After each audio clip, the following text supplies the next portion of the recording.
На една недела пред почетокот на второто полугодие од учебната 2015-2016 година основните училишта ги извршуваат потребните подготовки за пречек на учениците. Во основното училиште Рана Кратовче е извршена дезинфекција, дезинсекција и диретизација од страна на Центарот за јавно здравје, изјави директорката Гордана Манова. Училиштето е спремно, повеќето од просториите, односно училниците, холовите и санитарните јазди се исчистени од страна на техничката служба.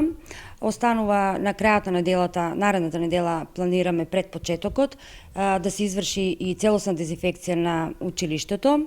Освен дезинфекција во училиштето, значи и на почетокот на учебната година, второто полугодие се врши и дезинсекција на сите училници и целосните простори во училиштето.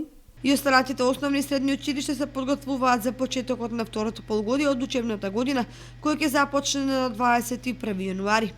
Во второто полугодие наставата во основните и средните училишта во општина Кочани се очекува да започне за 4478 ученици. Од нив 2936 се во основните училишта, а 1542 во двете средни училишта.